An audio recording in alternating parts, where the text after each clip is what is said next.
The late afternoon sun bathed Maplewood Lane in a warm golden glow as 12-year-old Malik pedaled his weathered red bike down the quiet street. Birds chirped overhead, squirrels darted across well-tended lawns, and the gentle hum of distant lawnmowers underscored the calm. Malik's laughter rang out as he coasted past picket fences adorned with flowering vines, his heart fluttering with pure joy. In that moment, nothing could spoil the simple pleasure of an unhurried ride, the world reduced to the squeak of bike chains and the thrill of wind ruffling his hair. With a carefree grin, Malik waved at Mrs. Baker, who sipped her iced tea on the porch, and at Mr. Nguyen, who adjusted his gardening hat. "Hey Malik," they called back in unison, their voices warm and familiar. The entire block felt like a safe haven. Malik counted each greeting as a small victory, picturing himself as the neighborhood's unofficial goodwill ambassador. Even his little sister's frantic cheers from the yard added to the light-hearted scene, reminding him that childhood had its own kind of magic that could dissolve even the gloomiest thoughts. But as Malik approached the intersection where Elm Street branched off, the cozy atmosphere shifted. A black and white patrol car sat parked under a maple tree, its engine still running. The red and blue lights pulsed in a steady rhythm, casting flickering patterns on the pavement. Malik's chest tightened as he slowed, curiosity mingling with a flicker of unease. He'd never seen Officer Thompson here before. The tall man in crisp uniform studied paperwork on his clipboard, his jaw set in a hard line. Something about the scene felt strangely foreboding. Malik dismounted, propping his bike against the curb. He walked over, hands raised in a polite gesture, and greeted the officer. "Good afternoon, sir." His voice trembled just enough to betray his nerves. Officer Thompson looked up, eyes narrowing as though Malik had committed the gravest offense imaginable.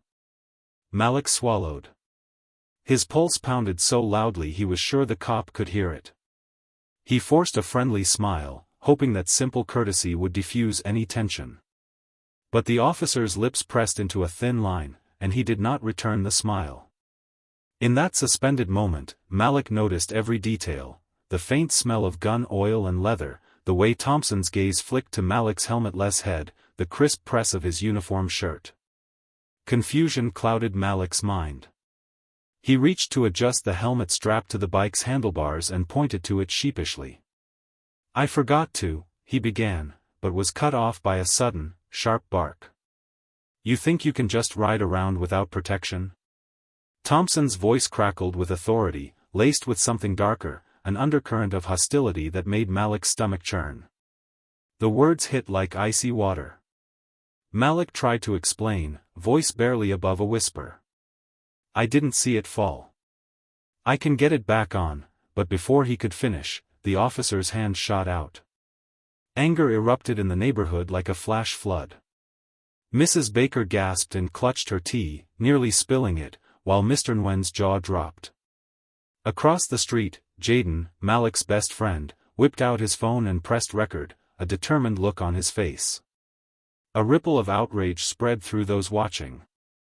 How could a grown officer treat a child so harshly for a simple mistake? The sense of injustice was electric. Despite the tension, a flicker of humor broke through the fear. Mr. Jenkins tripped over his garden hose while rushing onto the sidewalk, nearly face-planting into his begonias as he wanted to get a better view.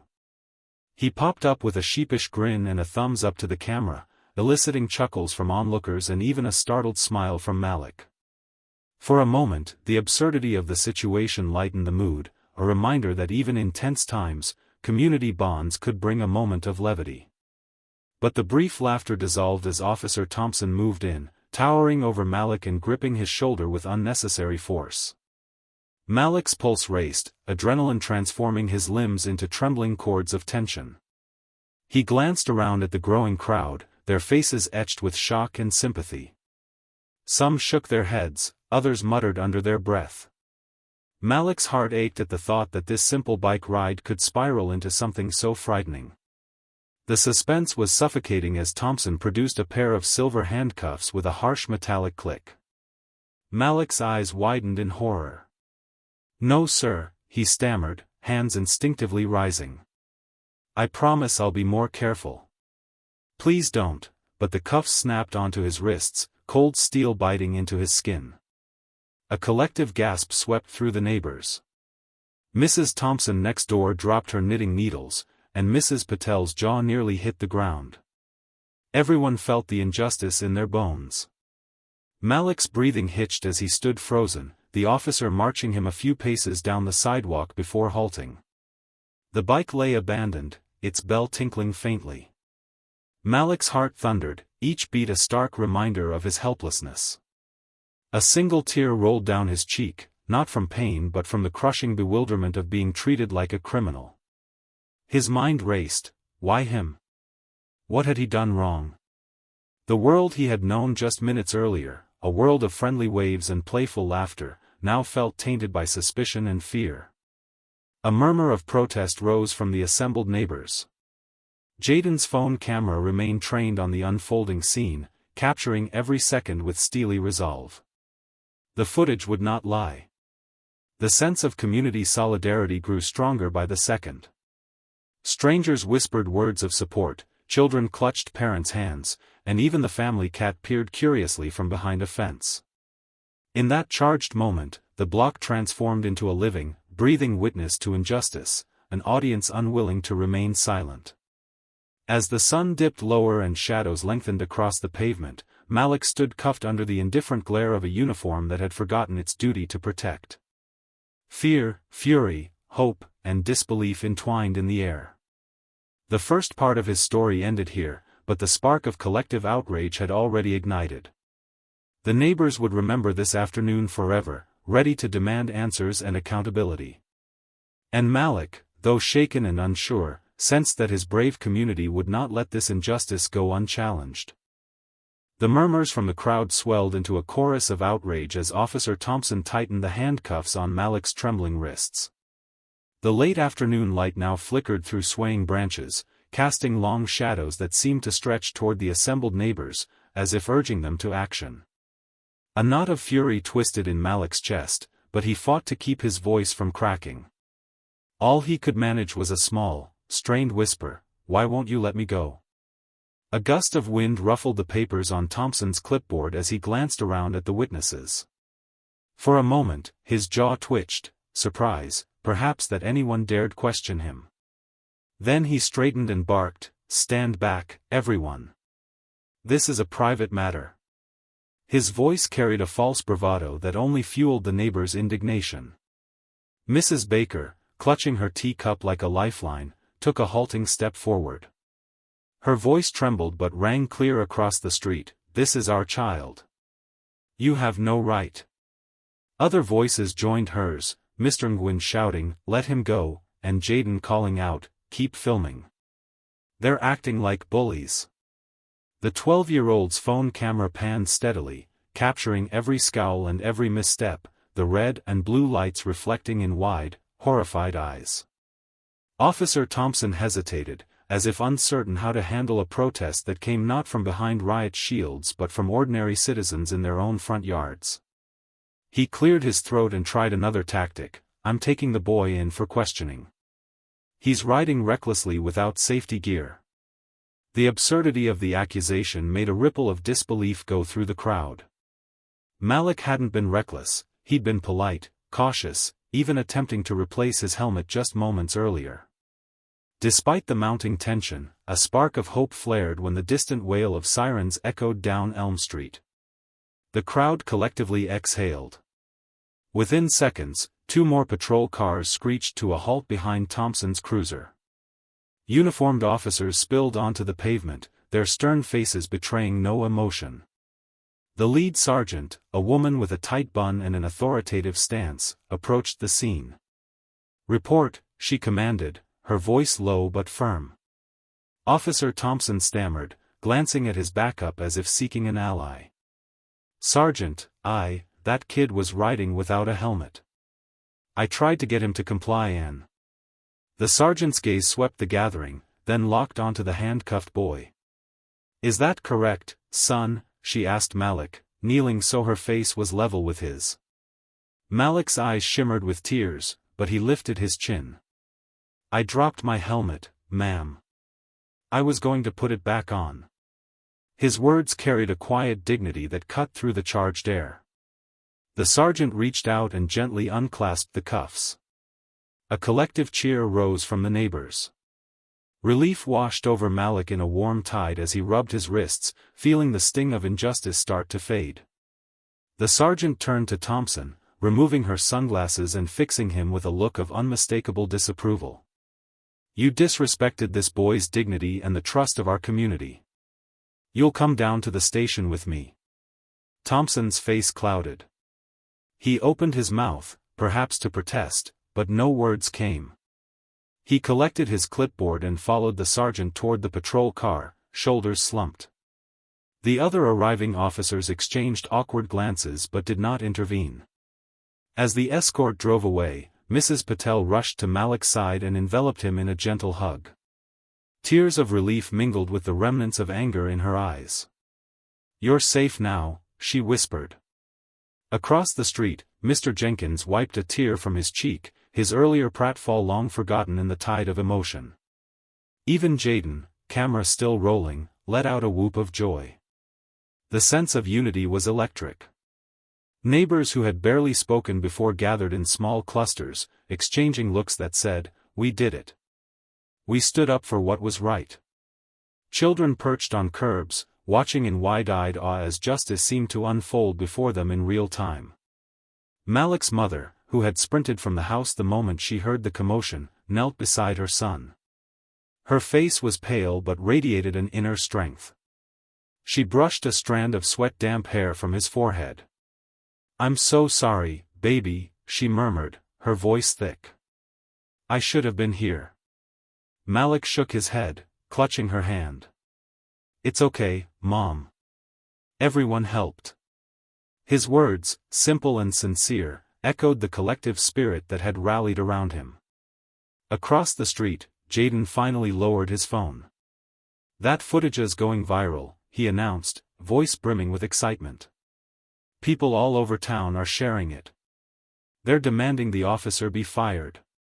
He glanced at Malik's father, who had just arrived, breathless in a rumpled suit. "We've got their backs." Malik's father knelt too, enveloping his son in a strong embrace. He surveyed the scene with a mixture of pride and heartbreak. "You were so brave, son," he said, voice cracking. "And so was everyone here." He reached into his pocket, pulling out a pair of new bike gloves. "Let's get you home, superstar. We'll talk about everything over ice cream." A ripple of laughter spread through the crowd. The tension that had gripped their hearts dissolved into smiles and shared relief. Children clamored to show Malik the video on their phones, while adults exchanged contact information to ensure witness statements would be on record. As Malik climbed back onto his red bike, now with a freshly strapped helmet, he felt a surge of empowerment. What had started as an ordinary ride had become a powerful lesson in community, solidarity, and the importance of standing up against unfairness. The laughter returned, brighter than before, tinted with defiance and hope. With a triumphant ring of his bike bell, Malik rolled slowly down Maplewood Lane, followed by a small convoy of neighbors walking alongside him. As he waved one last time at the sergeant's patrol car disappearing around the corner, he knew this afternoon would change him forever. The once calm street had awakened to the truth that every child deserves safety, respect, and the freedom to ride their bike without fear. And the people of this neighborhood would never forget that. Just 2 days have passed since Officer Thompson's cuffs clicked onto Malik's wrists, yet the world feels irreversibly changed.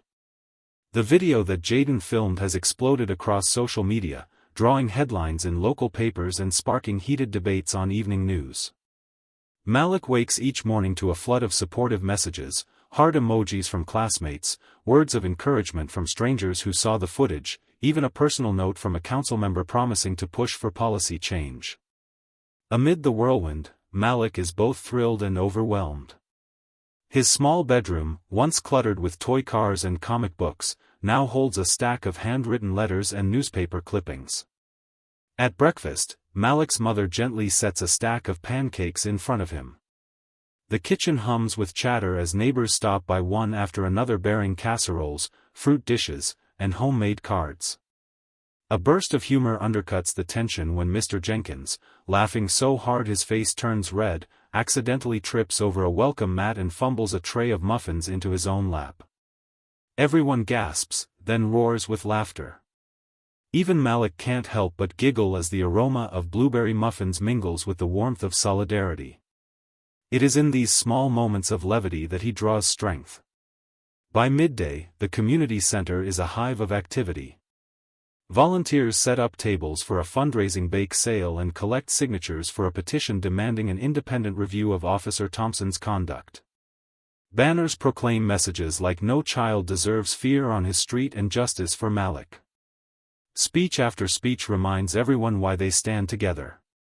Mr. Nguyen, wiping sweat from his brow, declares that he has never felt prouder to live on Maplewood Lane.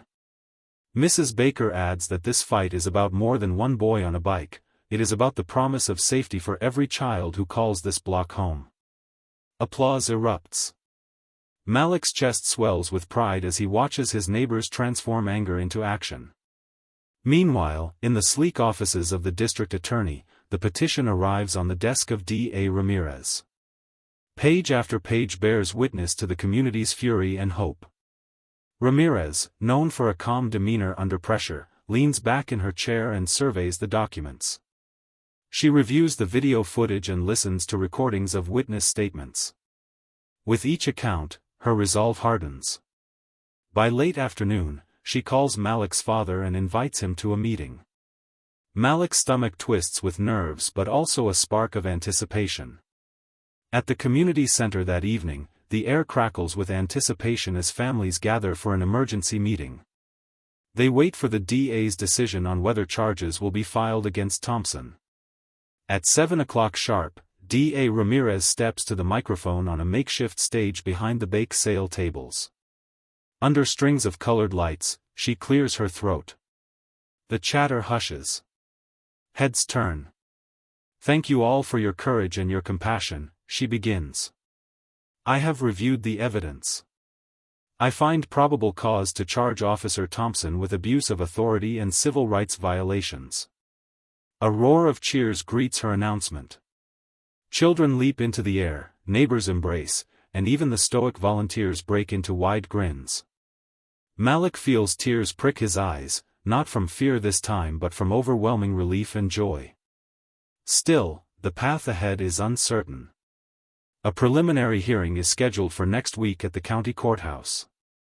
The community vows to attend. Posters appear on lamp posts, "Stand with Malik." Courtroom etiquette lessons circulate on school group chats. Malik's teacher arranges a mock trial exercise to help students understand legal proceedings. Nervous laughter bubbles up when classmates attempt to speak like judges, pointing imaginary gavels at one another. The humor eases tension, replacing dread with a sense of readiness. On the eve of the hearing, Malik lies awake listening to the rustle of late-night traffic. He imagines stepping into the courtroom and facing Officer Thompson. He pictures his father's steady hand on his shoulder, his mother's encouraging smile, and the sea of neighbors in the public gallery. Anticipation tightens his chest like a drum. Somewhere deep inside, a quiet voice whispers that this moment will define more than his fate, it will signal whether fear will be allowed to triumph over justice in every corner of his community. As dawn breaks, Malik rises with a brave resolve. He dresses in a crisp white shirt and dark pants, a style he's practiced at home, sleeves neatly rolled. His mother helps him knot a small tie, her hands trembling with pride. Outside, a caravan of cars drifts toward the courthouse, driven by neighbors who insist on accompanying him. Mr. Jenkins trails behind, holding a balloon that reads "We believe you." The sight brings a fresh wave of humor and warmth to Malik's heart, banishing the last threads of fear. When the heavy courthouse doors swing open, Malik steps inside into a hushed foyer. The scent of polished wood mingles with the rustle of papers and low murmurs. He takes a steadying breath. Today he is not simply a boy on a bike who lost his freedom, he is the focal point of a community's resolve to demand accountability.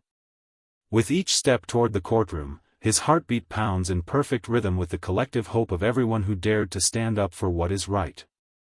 The morning sunlight crept through the courthouse windows as Malik and his family took their seats in the packed public gallery.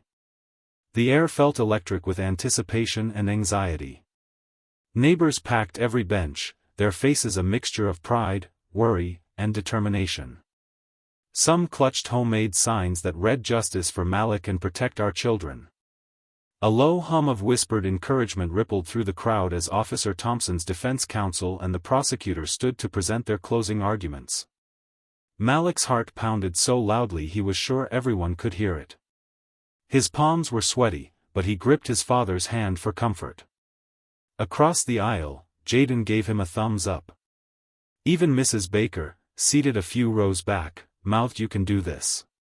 A flutter of hope stirred in Malik's chest. Despite the nerves, he felt buoyed by the unity of his community. The judge called the courtroom to order, her gavel tapping in a firm, clear rhythm. First, the prosecutor recounted the events of that afternoon, the abrupt stop of Malik's bike ride, the harsh words, the unnecessary handcuffs, and the humiliation. She spoke with measured indignation, outlining how Officer Thompson had abused his authority and violated the civil rights of a child. The evidence, Jaden's video, witness testimonies, the statements of the arriving sergeant, formed an unassailable tapestry of truth. The prosecutor's voice resonated with anger at injustice and with compassion for Malik's ordeal. When it was Thompson's turn, his attorney argued procedural nuance and claimed the officer had acted within policy. But as the defense counsel spoke, many listeners exchanged skeptical glances. The injustice felt undeniable, and the defense's arguments rang hollow in the face of such clear evidence. Then came Malik's moment. The judge invited him forward. His legs trembled as he walked to the stand, but he stood tall. With a steady voice, he described how the handcuffs had felt like shackles not meant for a child, how he had hoped the officer would listen when he explained about his fallen helmet. His words were simple yet powerful, carrying quiet dignity.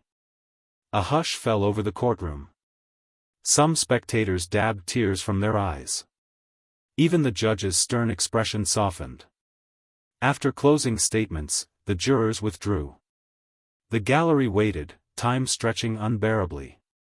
Malik's mother squeezed his shoulder. His father stroked his hair.